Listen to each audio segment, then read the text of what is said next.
everybody. Welcome to Quickie with Ms. B. I'm Ms. B. Today is Wednesday.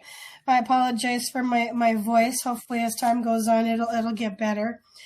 Anyways, today is Wednesday, and we're going to talk about those awkward moments or encounters at work. I know you've all experienced those awkward moments at work. Yep. Uh-huh. I've had some amazing ones at interviewing. Oh gosh. I'm at, people who interview for a professional position. You might think, well, they're going to be square. Oh no, they're not squared away. No. The people that think they can do the job with no experience at all amazes me, and they do lie on their resumes. But here's my favorite part: they'll tell you they lied on the resume. Oh, it's not even a hold my beer moment. I literally had a lady. She comes in there. I'm not quite sure what the deal is here. All right. I need somebody who's going to be able to match colors with shirts and ties, select the right socks, listen to everything I'm talking about while I'm qualifying the customer, and build the ensemble by just listening to what we're talking about. As I need something, hand it to me. Introduce yourself. Come in and out of the sale. You know what I mean? So as I'm talking about now, we could get you an overcoat if you want to see an overcoat, something that can work with this. I expect to turn, and there you are, holding the correct size overcoat because you saw where we were shopping at. So now I'm sliding on his shoulder so you can see if this is something that'll work for you or not. I'd like to tailor it now while we're doing the suits. If you want to get one of these. Why do I think it's a smart thing to do? I would tell them. Sometimes they get them, sometimes they don't. But that's what I'm looking for. That person who can work with me, all right? I get this one lady. I swear, Christine, I've seen it in movies, all right? It's always been comedy. But to see it in real life was unbelievable. I literally said, okay, tell her I'm coming back in just a minute. Yeah. Okay? And I'm at the edge of the door, but I'm sipping a cup of coffee because I've been talking all day to people, all right? I want to breathe a second before I come in. The next person's already here. So they set her down at my desk, all right? One of the girls was by and goes, Mr. Stein's going to be out here in just a second, okay? So do you need anything, cup of coffee? You want a glass of water or anything? No, I'm good. And as soon as the girl leaves from telling her I'll be there in a minute, I can see her. She just doesn't know who I am.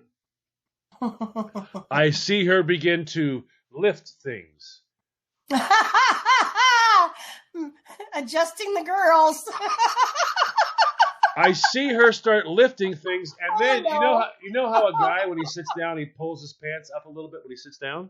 Yeah. I watch her as she's sitting down, kind of nuzzle around and slides the skirt up.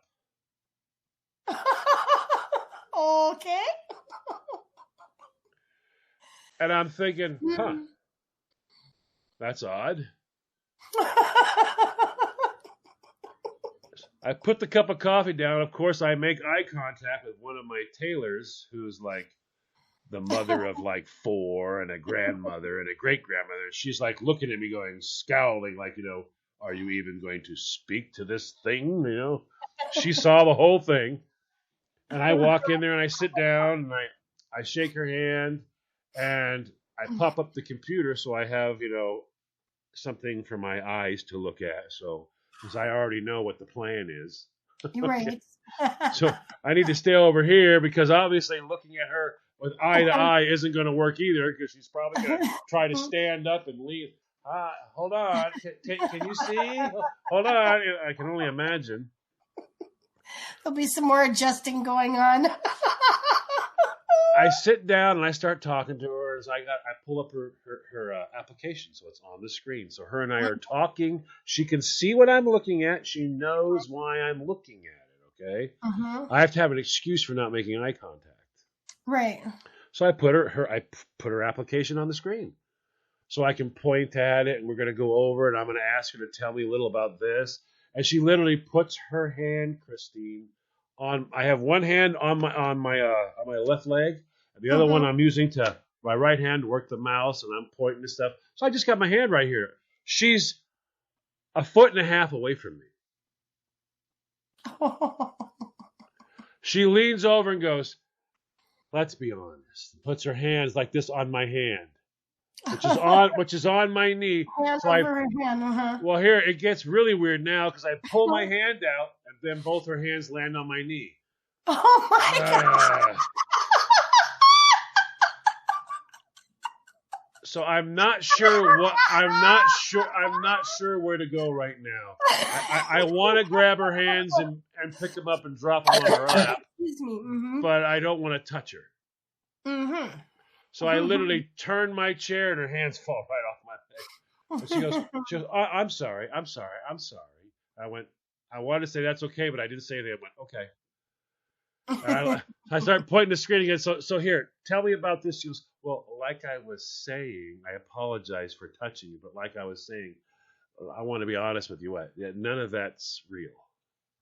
Oh, okay. I was like, then why would you put it there? So I could get in here to talk to you. I didn't figure there was a lot of people for the job, but if you brought me in because you liked what you saw on the screen, and maybe we could talk about it. I'm like, talk about it. I said, I'm like, I'm a little confused. I said, I'm a little confused here. So is all your sales experience not real?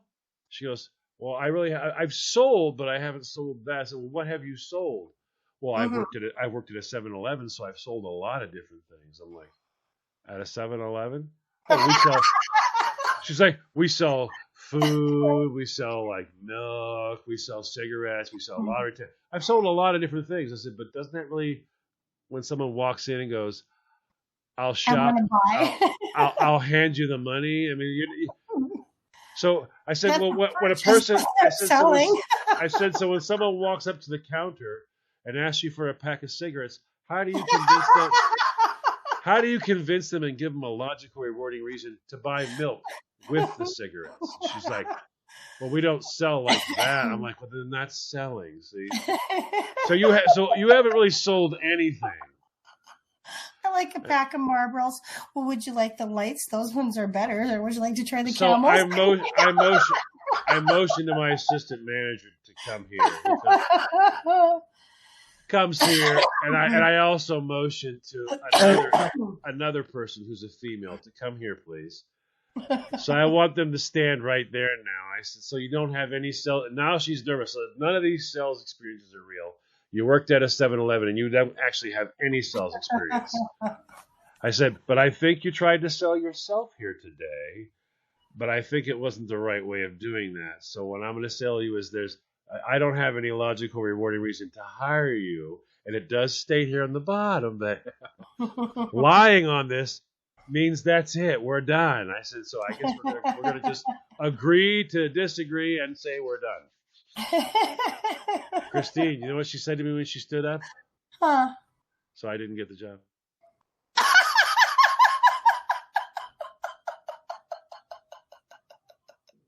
I don't think so, Tim.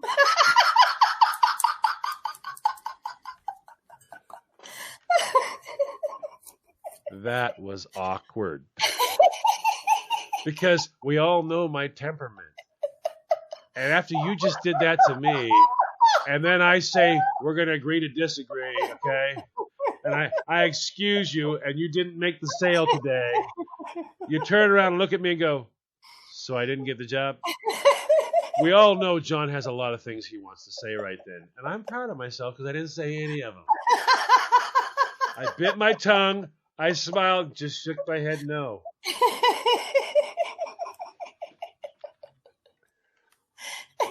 And on that note, we better let John go reflect on all the things that he could have done that he didn't.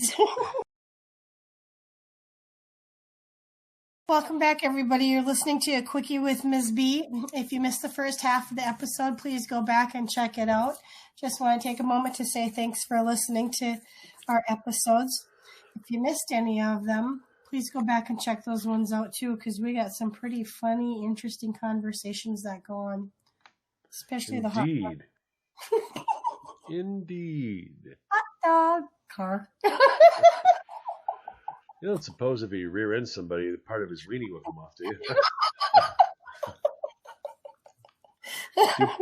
Do peckers hibernate? Yep. So if you want to know more, you got to go back and listen to Christine going, that was innocent. Yeah, in your mind.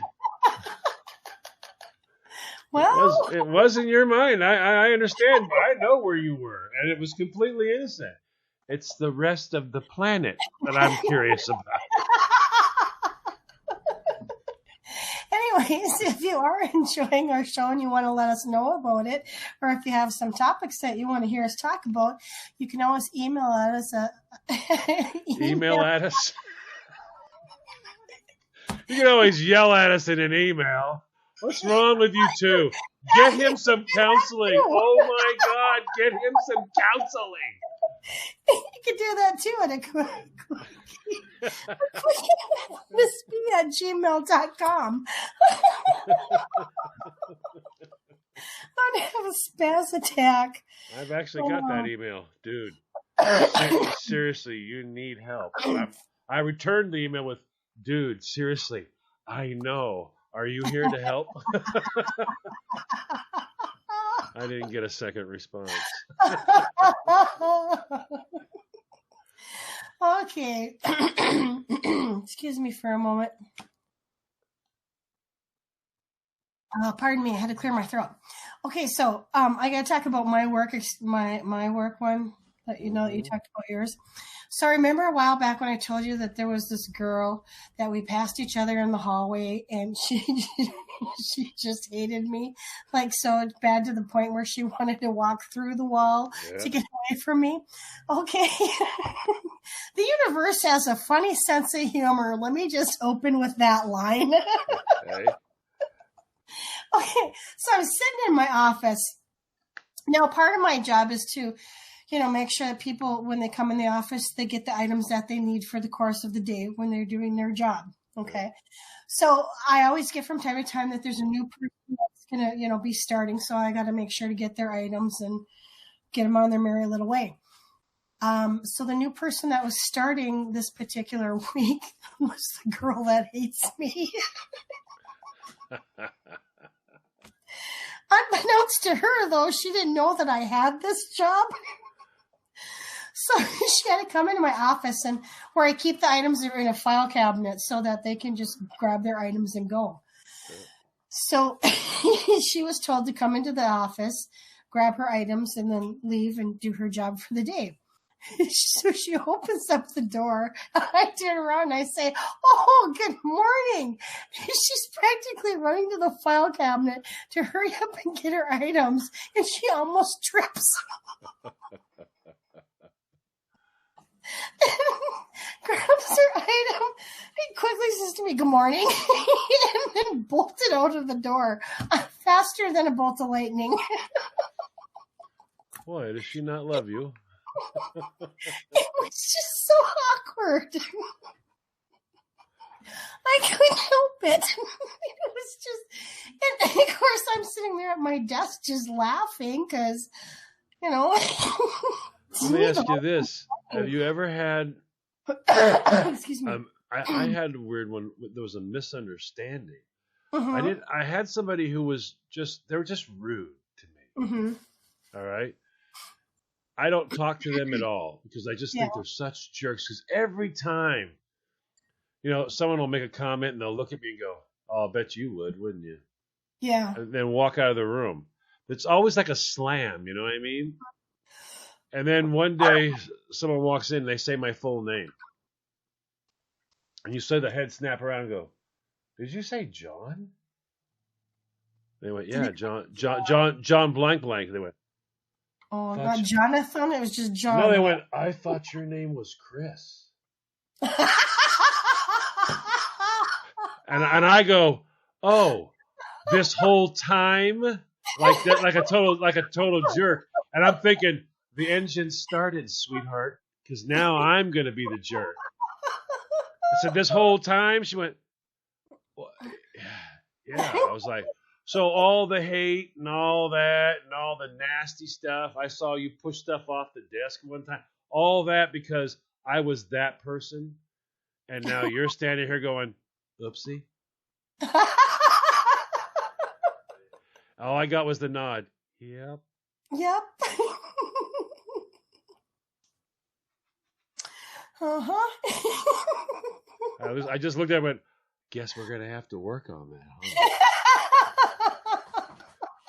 So you're the manager. I'm the GM of this $74 million a year facility. And you're the new training. No, the new training assistant manager. Oh, training assistant manager. Oh, my assistant. Oh, yeah. Okay. I just looked at it and went, John, Sir works. Actually, didn't know it was me. Okay. Once these places get to be a certain size, it can be difficult to know. It's just like if I said the hospital you work at. Yeah. Who's the CEO? Well, I could tell you who he is. Right. But What does he drive? What does he drive? I have no idea. You don't even know what car the person. Right. See.